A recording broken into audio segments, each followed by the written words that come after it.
morning, everybody.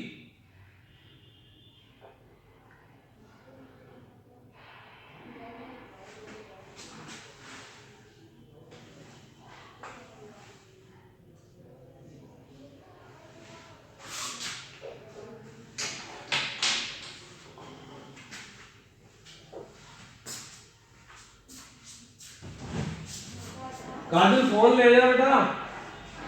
काजल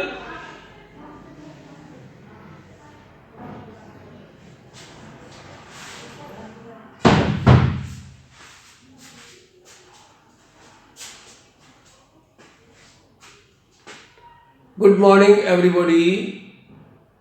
आज हम basic physics के अंदर डायोड,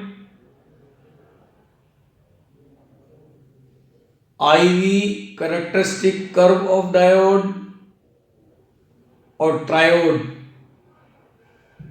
ये पढ़ेंगे।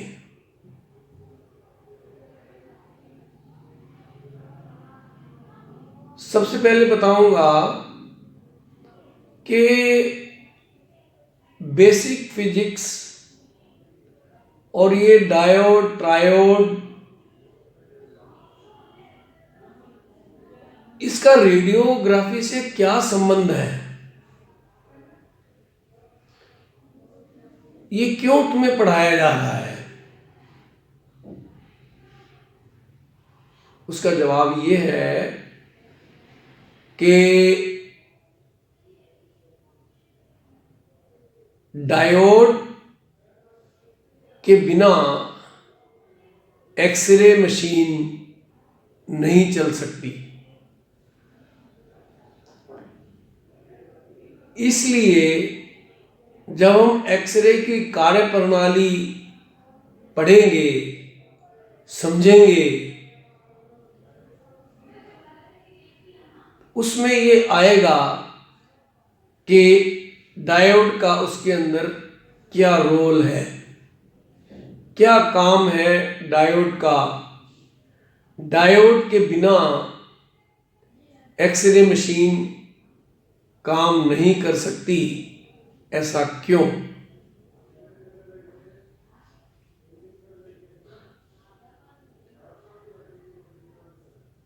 डायोड की स्ट्रक्चर सबसे पहले हम पढ़ते हैं। डायोड एक ग्लास का एनवलप होता है, उसके अंदर एक एनोड और एक कैथोड होती है।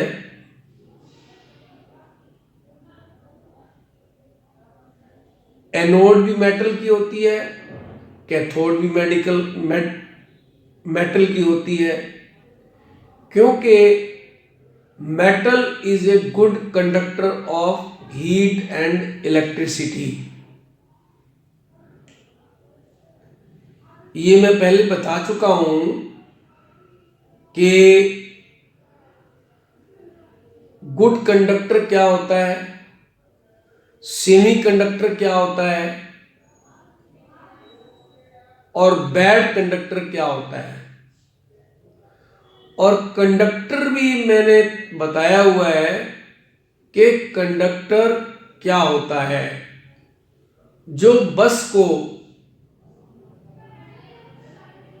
या ट्रेन को एक जगह से दूसरी जगह पर ले जाता है,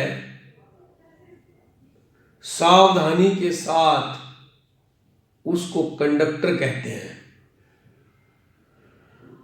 इसी प्रकार जो विद्युत को या ऊष्मा को, जो मेटल, जो धातु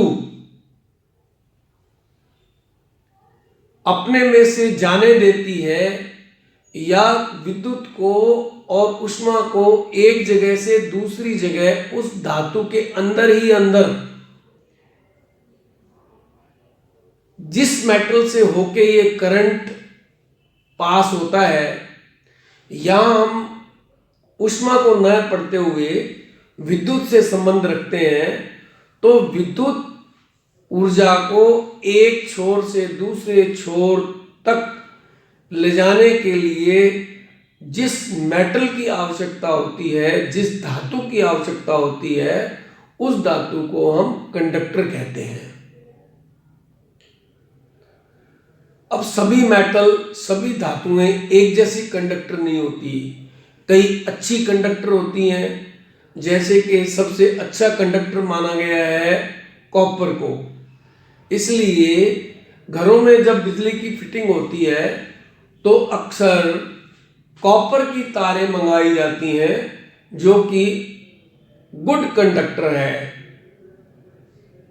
एल्युमिनियम उससे पुअर कंडक्टर है, और इसी प्रकार लोहा वो और निम्न स्तर का कंडक्टर है।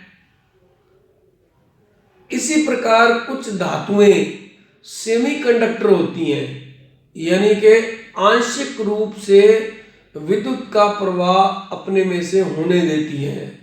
ऐसी धातुओं को सेमी कंडक्टर कहा जाता है। और ऐसी वस्तुएं, ऑफ कोर्स वो धातुएं नहीं होती, ऐसी वस्तुएं जैसे कि माइका, शीशा, ये नॉन कंडक्टर की श्रेणी में आती हैं। माइका, जैसे पहले मैंने बताया है कि जो बिजली का बोर्ड बना होता है, जिसके ऊपर स्विच लगे होते हैं, प्लग लगे होते हैं, वो माइका कहलाता है। और वो नॉन कंडक्टर होता है या बैड कंडक्टर होता है, इसलिए उसको विद्युत उपकरणों में या विद्युत से बचाव के लिए उनका उपयोग किया जाता है। तो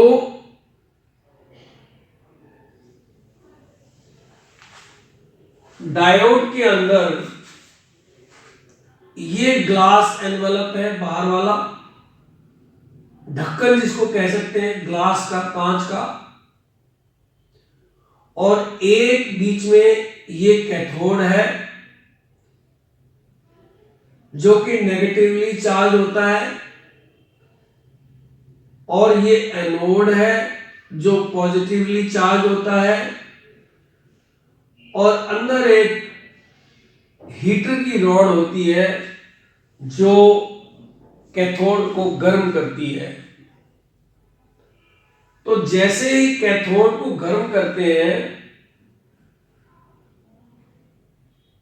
तो जैसे ये मान लो ये कैथोड टंगस्टन की बनी हुई है, तो टंगस्टन के एटम के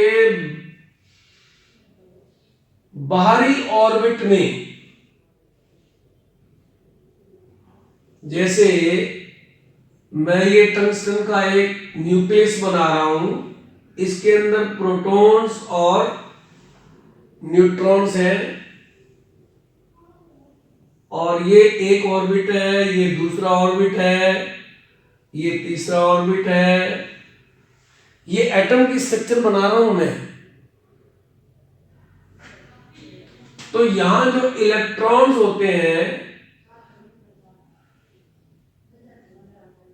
अभी इसके पिछले वाले में लेक्चर में मैंने थर्मो आयोनिक इमिशन पढ़ाया था। थर्मो आयोनिक इमिशन क्या होता है? जब किसी धातु को गर्म करते हैं, जैसे टंगस्टन, तो उसके जो सबसे बाहरी ऑर्बिट होता है, शेल होती है, उसके अंदर इलेक्ट्रॉन्स घूमते रहते हैं और ये कोशिश करते हैं कि ये वहां से बाहर निकल जाए। तो कौन नहीं इनको बाहर निकलने देता? ये जो एटम न्यूक्लियस के अंदर, एटम के न्यूक्लियस के अंदर जो पॉजिटिवली चार्ज प्रोटॉन है, ये इनको अपनी तरफ आकर्षित करते रहते हैं। इसलिए ये इलेक्ट्रॉन्स आउटर शेल में होने के बाद भी अपनी ऑर्बिट को छोड़ नहीं सकते। तो कैसे छोड़ते हैं ये? जब इस एटम को हीट मिलती है, हीट मिलने से ये इलेक्ट्रॉन्स एनर्जी प्राप्त कर लेते हैं। इतनी एनर्जी प्राप्त कर लेते हैं कि ये प्रोटॉन का जो अट्रैक्शन है, फोर्स ऑफ अट्रैक्शन है, उसको ओवरकम करके बाहर चले जाते हैं।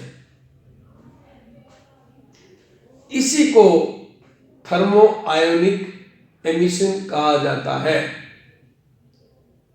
यानी थर्मल एनर्जी या ऊष्मा की एनर्जी पाकर इलेक्ट्रॉन्स अपने नियमित ऑर्बिट से बाहर चले जाते हैं। अब ये नेगेटिवली चार्ज होते हैं। तो नेगेटिवली चार्ज होते हैं तो जब विद्युत करंट प्रवाहित करते हैं नेगेटिव और पॉजिटिव के बीच में, ये एनोड की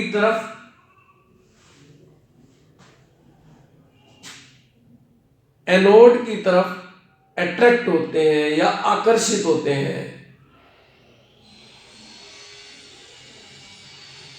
यही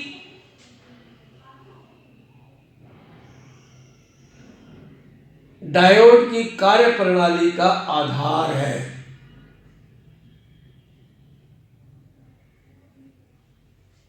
तो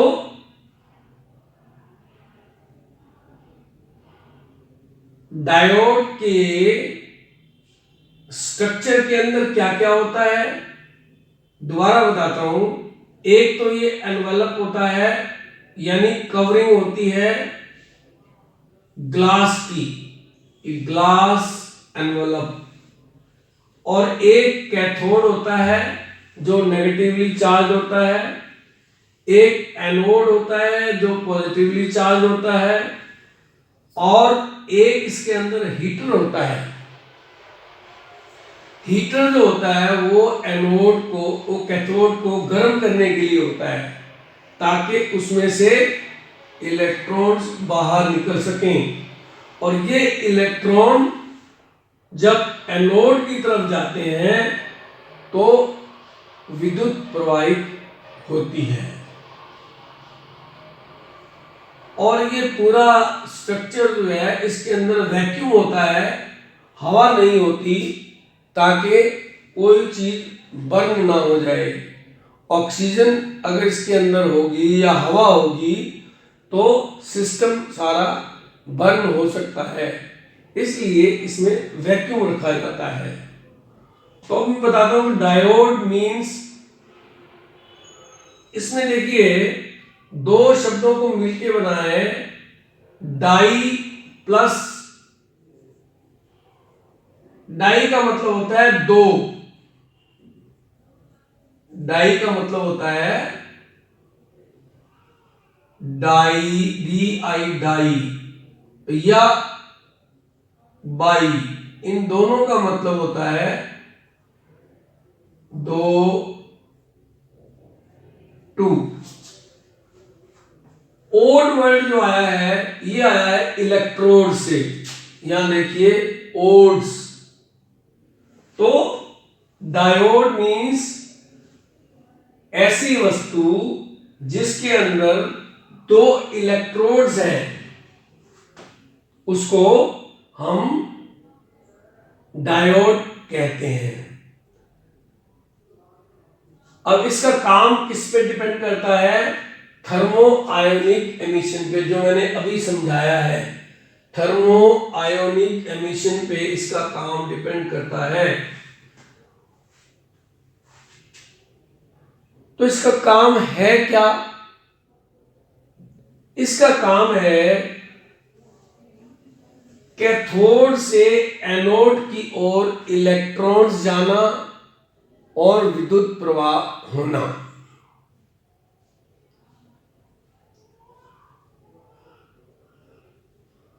जिस दिशा में इलेक्ट्रॉन्स जाते हैं, विद्युत प्रवाह उसकी अपोजिट दिशा में होता है। ऐसा मैंने पहले लेक्चर में भी बताया है। तो डायोड का काम क्या हुआ? काम ये हुआ कि ये इलेक्ट्रॉन्स को एक दिशा में या करंट को एक दिशा में प्रवाहित होने देता है, दूसरी दिशा में प्रवाहित नहीं होने देता। इसके बारे में मैं अभी एक्सप्लेन करता हूं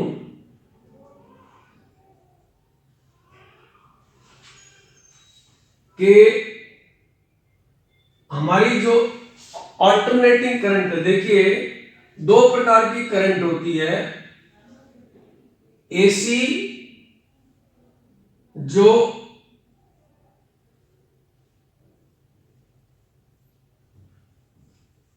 अल्टरनेट करंट होती है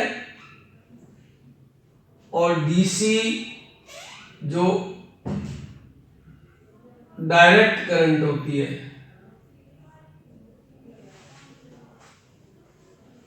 एसी अल्टरनेट करंट है, एसी का मतलब है करंट, और डायरेक्ट डीसी का मतलब है एसी अल्टरनेट करंट है और डीसी डायरेक्ट करंट है। अब इनका मतलब क्या है? वैसे तो हम पहले पढ़ चुके हैं, दोबारा बता देता हूं आज के संदर्भ में।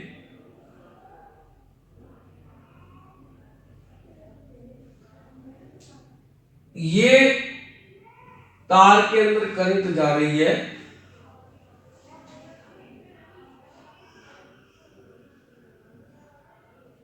डीसी एसी के अंदर क्या होगा? एक बार करंट इधर जाएगी, दूसरी बार करंट इधर जाएगी। ये एसी करंट जो हम घरों में बिजली चलाते हैं, ये एसी करंट होती है, अल्टरनेट करंट। अल्टरनेट का मतलब ही यही है कि एक तरफ इधर जाती है, एक बार इधर जाती है, एक बार इधर जाती है। इस कंडक्टर में से, ये एक कंडक्टर है, कंडक्टर में से एक बार इधर जा रही है, एक बार इधर जा रही है, एक बार इधर जा रही है, एक बार इधर जा रही है। और डीसी करंट क्या होता है? वो हमेशा एक ही दिशा में फ्लो करती है। ये इसका मतलब डायरेक्ट का मतलब है एक ही दिशा में चलते जाना, वो डायरेक्ट करंट कहलाती है। एक बार फॉरवर्ड जाना, एक बार वापस आना, ये अल्टरनेट करंट कहलाती है। हम घरों में जो विद्युत यूज करते हैं वो अल्टरनेटिंग करंट होती है, और बैटरियों के अंदर जो करंट होती है वो डायरेक्ट करंट होती है। इसको एक और तरीके से भी रिप्रेजेंट किया जा सकता है।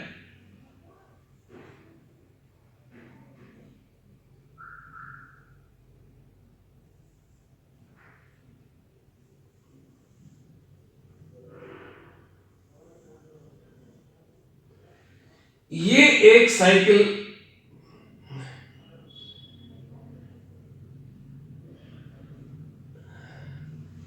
यहां से यहां तक एक साइकिल काउंट होता है।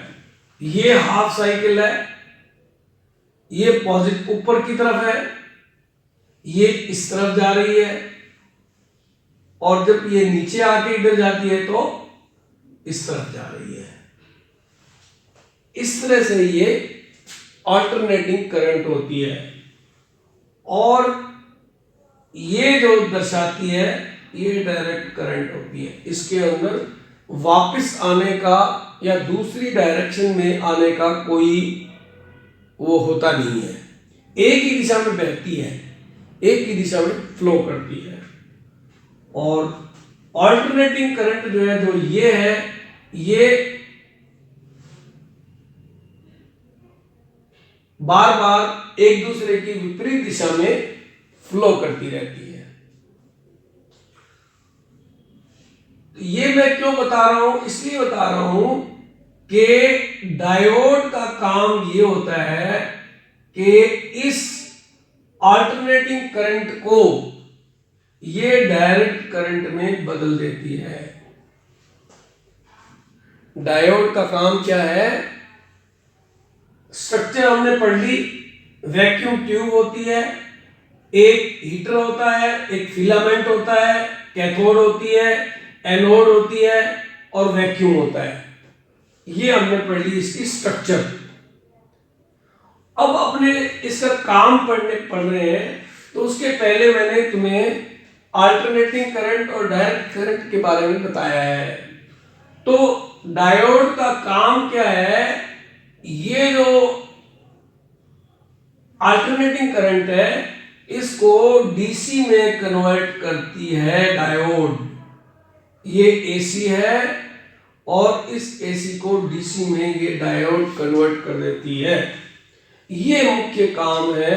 हालांकि डायोड के और भी कई काम होते हैं, कई प्रकार की डायोड होती हैं, लेकिन यहां हमें एक्सरे जो ट्यूब है, एक्सरे ट्यूब के संदर्भ में हमें ये जानना जरूरी है कि ये एसी को डीसी में कन्वर्ट करती है।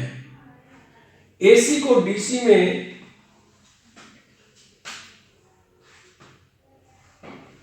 एसी को डीसी में क्यों कन्वर्ट करती है? क्योंकि ये एक ही दिशा में अलाउ करती है करंट को पास होने के लिए। करंट पास होने के लिए एक ही दिशा में अलाउ करती है, वापस नहीं ये जाने देती। ये डायोड का एक सिंबल है। डायोड के सिंबल में ये करंट की डायरेक्शन है। ये पॉजिटिव से एनोड से कैथोड की तरफ जा रही है, लेकिन जब ये वापस जाना चाहती है तो ये ब्लॉक हो जाती है। यहां पे ये डायोड इसको ब्लॉक कर देती है, करंट को वापस नहीं जाने देती। सो ये एक ही दिशा में फ्लो करता है। इसका मतलब ये है कि ये एसी को एसी अगर होगी तो आगे भी जाएगी, पीछे भी जाएगी, फॉरवर्ड भी जाएगी, बैकवर्ड भी जाएगी। लेकिन जब ये करंट डायोड में से पास होता है तो ये सिर्फ फॉरवर्ड ही जा सकता है, बैकवर्ड नहीं जा सकता। यही काम है डायोड का कि एक डायरेक्शन में करंट को जाने देती है, वापस उसको बैकवर्ड डायरेक्शन में आने नहीं देती। ये काम है डायोड का। देखिए, most common function of diode is to allow current in one direction, एक डायरेक्शन में, और ब्लॉक इन अपोजिट डायरेक्शन। ये देखिए, ये इसका सिंबल है। ये पूछा जा सकता है symbol, this is symbol of diode, diode symbol. इसका बाकायदा तुम्हारी किताब में फोटो बना हुआ है। तो ये जो चीज, ये तिकोना निशान है, ये शो करता है ये करंट को वापस नहीं जाने देता, करंट को आगे जाने देता है और वापस नहीं जाने देता।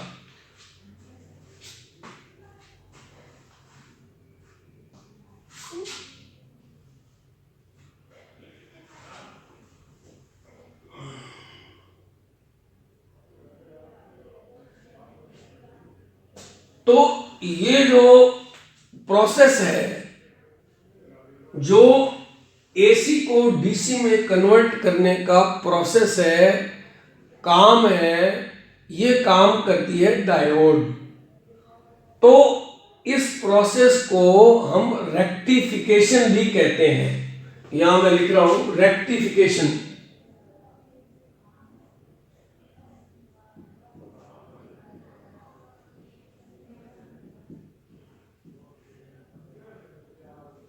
रेक्टिफिकेशन। इंग्लिश के अंदर किसी चीज को करेक्ट करना, सही करने को रेक्टिफाई करना कहते हैं या रेक्टिफिकेशन कहते हैं।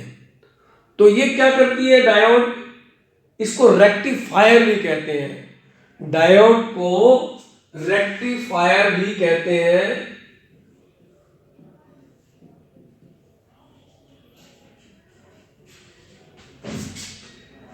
रेक्टिफायर भी कहते हैं। रेक्टिफायर क्या होता है, जो किसी चीज को ठीक करता है उसको रेक्टिफायर कहते हैं। डायोड जो है वो हमारी एसी को डीसी में कन्वर्ट करती है, इसलिए इसको रेक्टिफायर कहते हैं। और इस प्रोसेस को, इस कन्वर्ट करने के प्रोसेस को रेक्टिफिकेशन कहते हैं। तो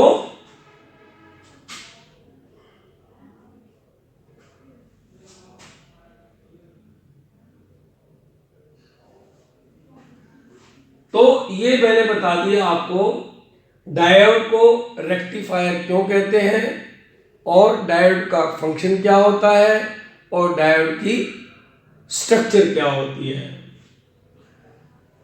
अभी मैं जैसे थोड़ी देर पहले बता रहा था भाई, ये जो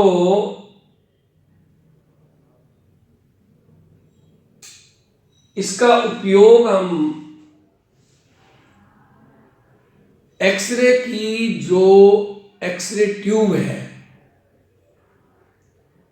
एक्सरे ट्यूब होती है, मेन जो एक्सरे का जो हार्ट है, जो दिल है, वो एक्सरे ट्यूब होती है। एक्सरे ट्यूब भी एक ग्लास का और उसके चारों ओर एक मेटल का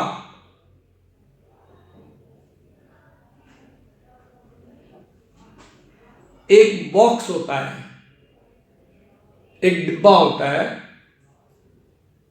बाहर उसके ग्लास होता है और अंदर उसके मेटल की लाइनिंग लगी होती है, और अंदर वैक्यूम होता है, और उस ग्लास के अंदर एक बेरिलियम की विंडो होती है एक्सरे पास होने के लिए। तो उसकी बेसिक स्ट्रक्चर क्या होती है, वो ये होती है कि ये कैथोड है और ये फिलामेंट है। कैथोड को एक अलग सर्किट से गर्म करते हैं, गर्म करके जो थर्मो आयनिक इमिशन विधि है उसके द्वारा इसमें से इलेक्ट्रॉन्स निकलते हैं। और जब इलेक्ट्रॉन्स निकलते हैं तो जब हम यहां एक बिजली के हैवी करंट लगाते हैं इधर कैथोड और एनोड के बीच में, ये एनोड है, ये कैथोड है, तो ये इलेक्ट्रॉन्स एनोड की तरफ आकर्षित होते हैं। तो बहुत स्पीड से ये इलेक्ट्रॉन्स आके एनोड के ऊपर स्ट्राइक करते हैं, और जैसे ही ये स्ट्राइक करते हैं इनकी बहुत सारी एनर्जी वो हीट एनर्जी में परिवर्तित हो जाती है, और सिर्फ 1% इलेक्ट्रॉन्स की एनर्जी एक्स रेज में परिवर्तित हो जाती है। तो ये एक्स रे यहां से होके, और ये एनवलप है,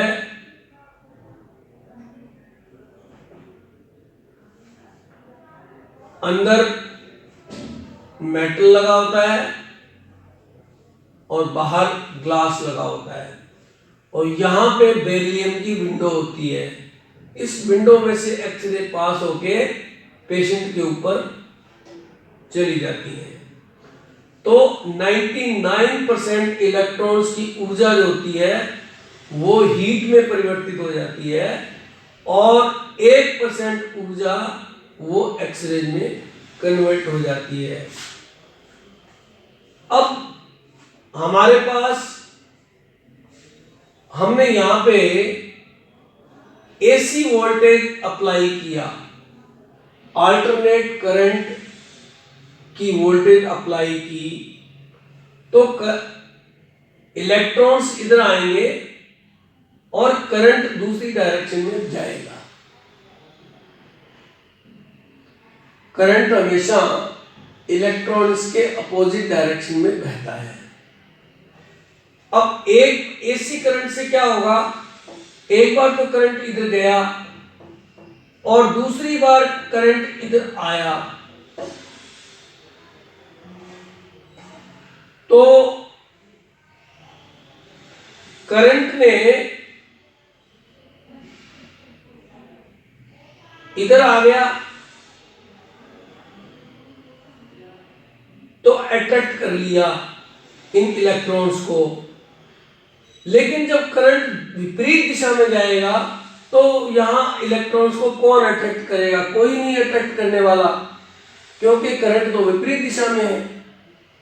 तो इसलिए बीच में ये ब्रेक आ जाएगा। जैसे अल्टरनेटिंग करंट आगे पीछे की तरफ चलेगी तो इलेक्ट्रॉन्स अट्रैक्ट करेगी, लेकिन जब बैकवर्ड जाएगी तब वो अट्रैक्ट नहीं करेगी, क्योंकि करंट का फ्लो ही दूसरी तरफ हो गया। तो एक्सरे बनने, इलेक्ट्रॉन्स को अट्रैक्ट करना बंद हो जाएगा और एक्सरे बननी बंद हो जाएगी। तो इसलिए हमें क्या चाहिए, ऐसा करंट चाहिए जो लगातार एक ही डायरेक्शन में फ्लो बना रहे, और वो फ्लो इलेक्ट्रिक करंट का फ्लो इन इलेक्ट्रॉन्स को जो फिलामेंट से रिलीज हो रहे हैं हीट के द्वारा, उन इलेक्ट्रॉन्स को अपनी तरफ अट्रैक्ट करता रहे। यानी यहां हमेशा हमें पॉजिटिव ही पॉजिटिव चाहिए, ताकि ये हमेशा ही इनको इस अल्टरनेटिव करंट की चाहे पहली हाफ साइकिल हो या सेकंड हाफ साइकिल हो, हमें हमेशा यहाँ पे पॉजिटिव चाहिए, ताकि नेगेटिव इलेक्ट्रॉन्स को अट्रैक्ट किया जा सके लगातार। तो ये काम कौन करता है, ये काम करता है डायोड। तो डायोड का रोल यहाँ पे एक्सरे यूनिट की जो जान है, एक्सरे की जो कि एक्सरे ट्यूब है, उसको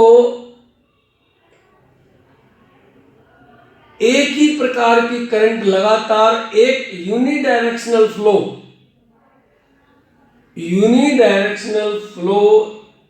ट्यूब को चाहिए लगातार काम करने के लिए। तो यूनिडायरेक्शनल फ्लो के लिए हमें डायोड की आवश्यकता होती है। इसलिए डायोड का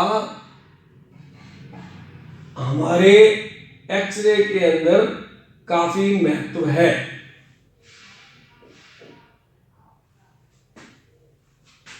अब हम पढ़ेंगे ट्रायोड के बारे में। ट्रायोड से पहले ये एक ग्राफ है, इसको कहते हैं VI characteristic curve of diode. Physics के अंदर V always stands for voltage और I स्टैंड्स फॉर करंट। हमेशा याद रखिए, फिजिक्स के अंदर V stands for voltage, I for current.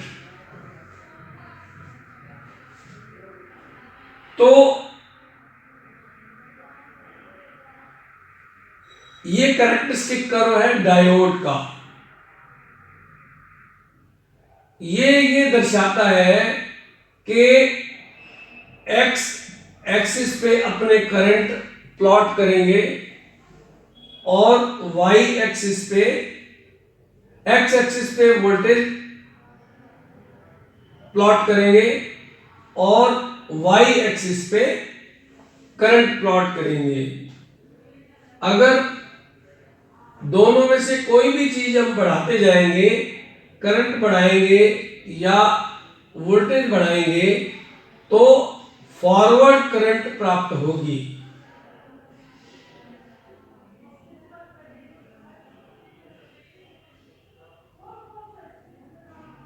लेकिन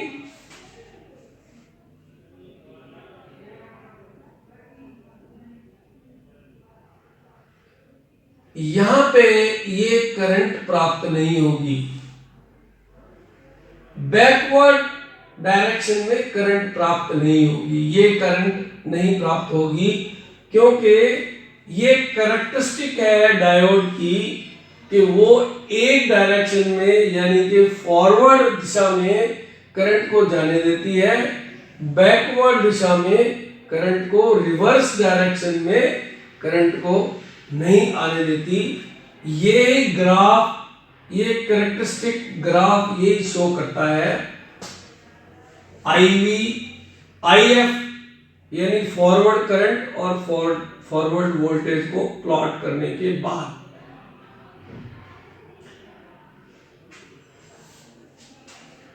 अगर वोल्टेज को बढ़ाते जाएंगे, अपने सोचेंगे नहीं हम तो फॉरवर्ड चाहते हैं कि फॉरवर्ड जाए ही जाए, तो फॉरवर्ड नहीं जाएगी और बैकवर्ड आके और ब्रेक डाउन कर देगी। यानी कि जिस इक्विपमेंट को हम आगे सप्लाई कर रहे हैं वो इक्विपमेंट तो नहीं जलेगा, लेकिन पीछे जिधर से सप्लाई आ रही है उधर कोई ना कोई तार जल जाएगी या फ्यूज जल जाएगा, उसको ब्रेक डाउन वोल्टेज कहते हैं। ये इस प्रकार का एक ग्राफ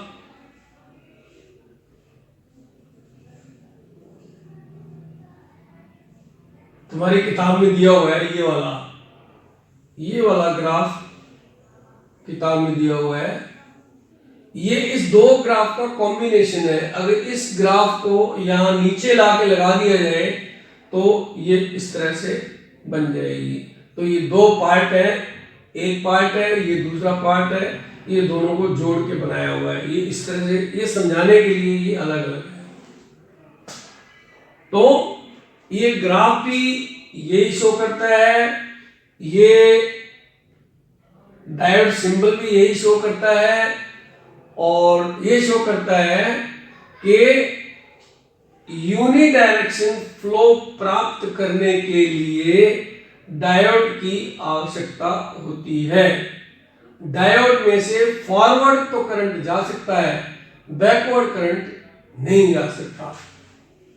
ये देखिए, दिस कर्व, ये जो कर्व है, shows that reverse biased, in reverse bias diode blocks current and in forward bias it allows current.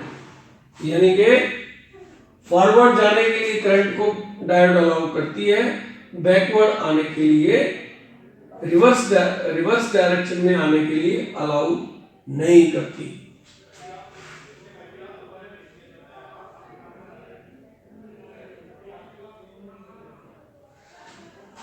अब पढ़ते हैं अपने ट्रायोड। देखिए, डायोड में 2 इलेक्ट्रोड थे और ट्रायोड में 3 इलेक्ट्रोड। ट्राई का मतलब होता है 3।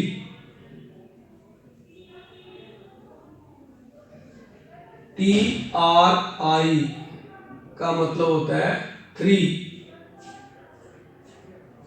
इलेक्ट्रोड्स। यहां से शब्द आ गया ओड्स, ODES, और ट्राई को यहां जोड़ दिया तो बन गया ट्रायोड। ऐसी डिवाइस जिसके अंदर 3 कंपोनेंट हो उसको क्या कहेंगे? ट्रायोड कहेंगे। इसके कंपोनेंट क्या क्या होते हैं? 2 तो वही होते हैं जो डायोड के अंदर होते हैं, एक एनोड और एक कैथोड, और एक होती है ग्रिड। एक होती है ग्रिड। तो ग्रिड क्या होता है? एक नेटवर्क होता है, नेट होता है। जैसे बैडमिंटन के रैकेट के अंदर तारे कसी होती हैं और चौखाने से बने होते हैं, उसको ग्रिड कहते हैं। तो एक एनोड होती है, एक कैथोड होती है और एक ग्रिड होती है। यहां पे मैंने बनाया है ये एनोड है, ये ग्रिड है, ये ग्रिड है।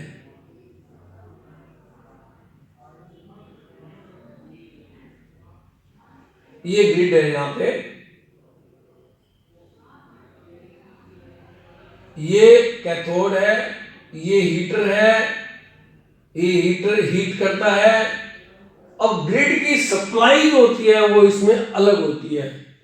इसका सर्किट, सप्लाई का मतलब है जो इलेक्ट्रिकल सर्किट है वो अलग होता है। तो अलग होने इसलिए अलग बनाया गया है कि हम इसको पॉजिटिव भी बना सकते हैं, नेगेटिव भी बना सकते हैं और इसका सर्किट बंद भी कर सकते हैं। जब सर्किट बंद कर देंगे तो वो न्यूट्रल हो जाएगा। तो ग्रिड की शक्ति जो है वो, अगर ग्रिड पॉजिटिव है तो इलेक्ट्रॉन्स को अट्रैक्ट करेगी, अगर ग्रिड नेगेटिव है तो इलेक्ट्रॉन्स को रिपेल करेगी, क्योंकि ग्रिड भी नेगेटिव है, इलेक्ट्रॉन्स भी नेगेटिव हैं। और अगर न्यूट्रल है तो वो ना तो इलेक्ट्रॉन्स को रिपेल करेगी और ना अट्रैक्ट करेगी। जिस गति से कैथोड और एनोड एक दूसरे पे अट्रैक्शन लगा रहे हैं वो अपने आप उसी स्पीड से चलते जाएंगे। दोबारा बताता हूं कि ये हीटर है, यहां से फिलामेंट से, कैथोड से थर्मो आयोनिक इमिशन द्वारा इलेक्ट्रॉन्स निकलेंगे। इलेक्ट्रॉन्स यहां से निकल के एनोड की तरफ जाएंगे। अब अगर ये पॉजिटिवली चार्ज है ग्रिड, तो पॉजिटिव इलेक्ट्रॉन्स को अपनी तरफ खींचेंगे और इसकी गति को बढ़ा देंगे।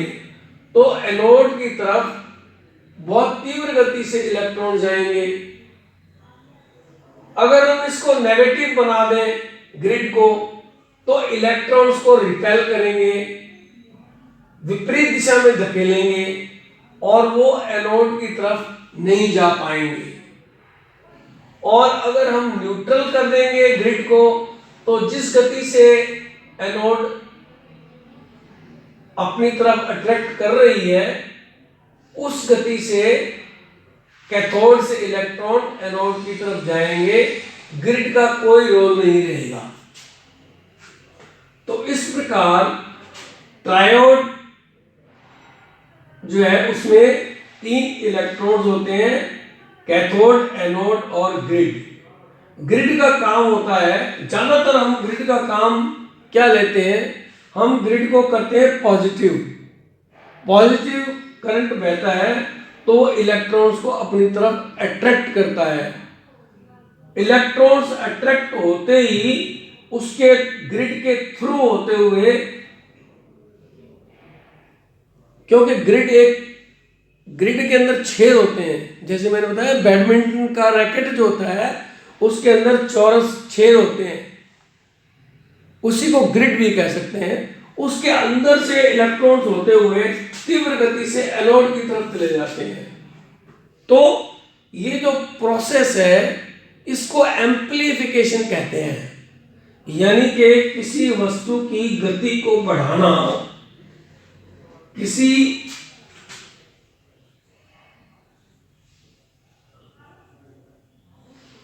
वस्तु की गति को बढ़ाना एम्प्लीफिकेशन कहलाता है। एम्प्लीफिकेशन।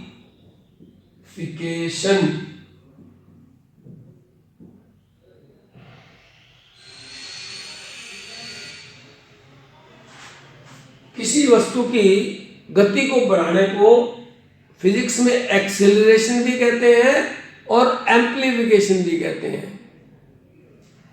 तो ये ग्रिड का काम क्या है या ट्रायोड का क्या काम है? एम्प्लीफायर करना। कभी अपने माइक में बोलते हैं, माइक टेस्टिंग बोलते हैं और माइक पे बोलते हैं तो अपने धीरे बोलते हैं, तो स्पीकर की आवाज वो बहुत, जैसे गुरुद्वारे के ऊपर स्पीकर लगा होता है पूरे गांव में सुनता है, तो इस आवाज को बढ़ाता कौन है? एम्प्लीफायर। वो एम्प्लीफायर यही ट्रायोड ही होता है। ट्रायोड के अंदर इस ग्रिड ने सारा काम करना है कि आप कितना एम्प्लीफिकेशन चाहते हो, और इस ट्रायोड को हम कह सकते हैं एम्प्लीफायर। जैसे डायोड को हमने कहा रेक्टिफायर, और डायोड जो काम करता है उसको कहते हैं रेक्टिफिकेशन, इसी प्रकार से ट्रायोड को कहते हैं एम्प्लीफायर, और ट्रायोड का फंक्शन जो है वो एम्प्लीफिकेशन।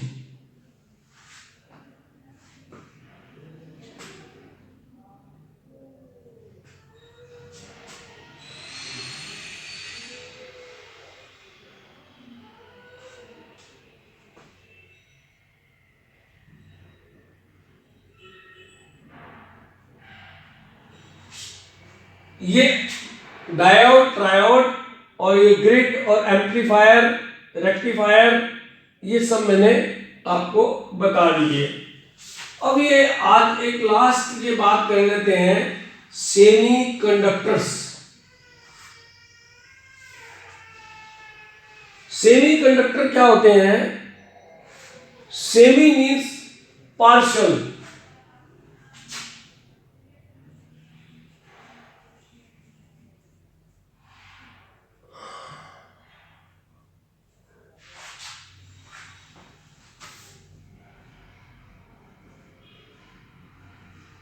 सेमी कंडक्टर, सेमी मतलब पार्शल, पार्शल मतलब आंशिक रूप।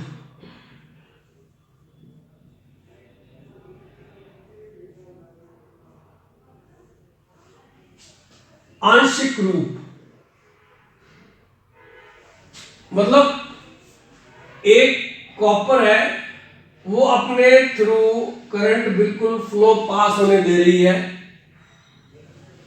एक माइका है जो अपने थ्रू करंट पास होने ही नहीं दे रही है। ये बैड कंडक्टर हो गया, और ये कंडक्टर हो गया, और ये जो है सेमी कंडक्टर है। सेमी कंडक्टर का मतलब है कि करंट को या ऊष्मा को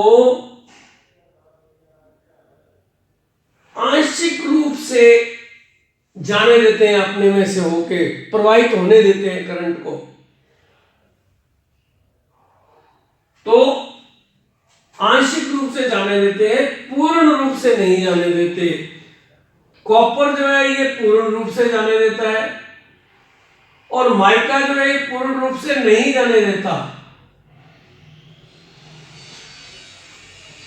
माइका पूर्ण रूप से नहीं जाने देता, कॉपर पूर्ण रूप से अपने में से विद्युत प्रवाह को अलाउ कर देता है, और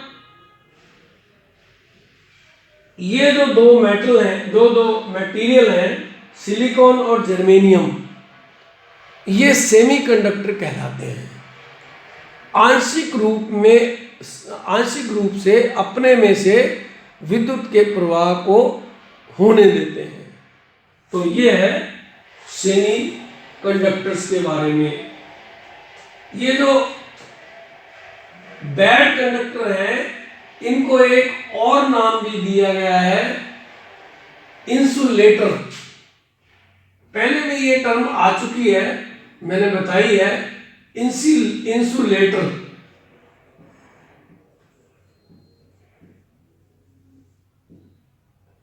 बैड कंडक्टर, नॉन कंडक्टर और इंसुलेटर, ये एक ही चीज के तीन नाम हैं।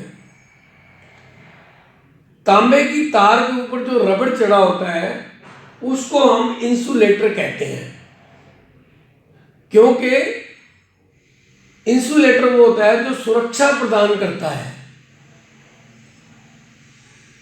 तो वो तांबे की तार के ऊपर जो रबड़ चढ़ा होता है वो इंसुलेटर कहलाता है, और वो बैड कंडक्टर होता है, नॉन कंडक्टर होता है, इसलिए उसमें से विद्युत प्रवाहित नहीं होती। तो सेमीकंडक्टर का अगर नाम पूछे कोई तो सिलिकॉन और जर्मेनियम, ये दोनों सेमीकंडक्टर हैं। ये दोनों डायोड के अंदर काम आते हैं, इसलिए इनके बारे में ये जानना जरूरी है। इनकी रेजिस्टेंस जो होती है, रेजिस्टेंस क्या होता है? विद्युत को प्रवाहित न होने देने की क्षमता। रेजिस्टेंस क्या होता है?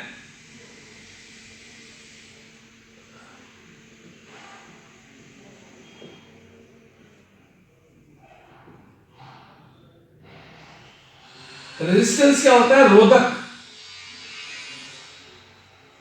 जैसे गतिरोधक होता है, स्पीड को कम करने वाला गतिरोधक, तो वो स्पीड रेजिस्टेंस होता है। रेजिस्टेंस होता है किसी चीज को रोकना, उसका विरोध करना। तो कॉपर जो है वो आसानी से अपने में से विद्युत को पास होने देता है, इसमें जीरो रेजिस्टेंस होता है।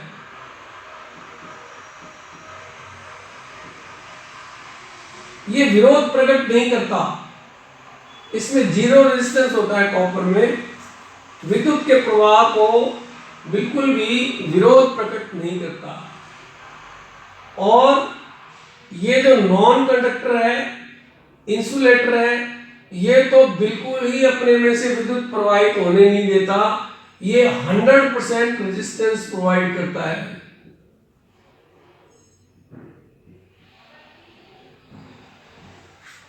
और जो इन दोनों के बीच में है सेमीकंडक्टर,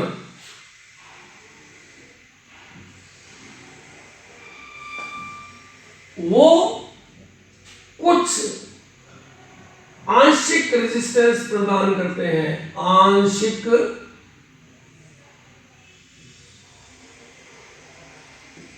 रेजिस्टेंस प्रदान करते हैं। तो इन दोनों के बीच में इनका रेजिस्टेंस होता है, यही यहां पे लिखा गया है। सेमीकंडक्टर का रेजिस्टेंस वैल्यू